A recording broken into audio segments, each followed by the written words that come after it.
슬프게도 자유롭게 살기보다 두려움에 갇혀 사는 그리스도인들이 너무 많은 것 같습니다. 사람들은 대부분 자기 스스로가 주인인 양 자신이 삶을 통제할 수 없을까봐 두려워하곤 합니다. 그래서 어떻게든 삶을 자기 통제하에 두려고 노력하지요. 그런 면에서 모든 것을 하나님께 의탁하는 그리스도인의 삶의 방식은 비그리스도인들에게나 온전치 않은 이들의 생활 방식과는 너무나도 맞지 않습니다. 마가복음에 보면 그리스도 안에서 영원한 생명을 발견하기 원하는 한 부유한 청년에 대한 이야기가 나옵니다.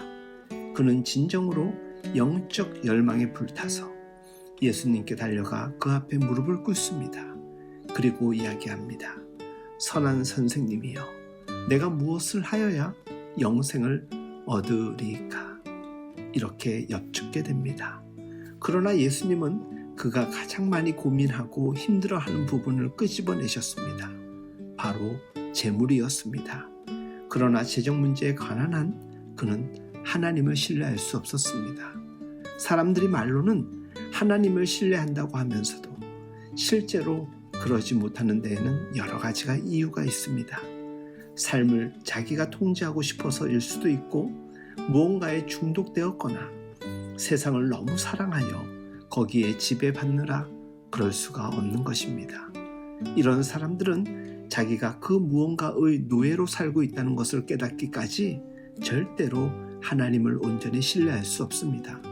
건강한 믿음 안에서 성장하고 있다면 초신자일 때보다 훨씬 더 많이 삶을 하나님께 의지하고 의탁하고 있을 것입니다.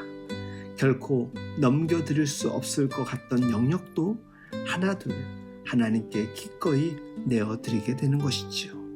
그 영역이 어떤 이에게는 사회적 경력일 수도 있고, 어떤 이에게는 분주한 삶 속의 시간일 수도 있습니다.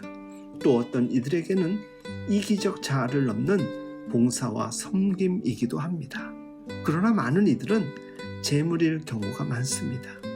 우리는 사실 우리 소유된 그 어떤 것도 유지할 능력이 없습니다. 우리가 결코 놓지 않으려고 하는 것이 무엇이든 그것은 우리 믿음을 생명력 없는 것으로 만들어 버릴 것이고, 어느 순간 자기의 믿음과 섬김, 순종으로 기꺼이 내어드리지 못한 채 다른 형태로 우리에게서 떠나게 됨을 보게 될 것입니다.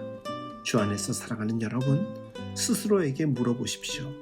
나는 과연 무엇을 두려워하는가?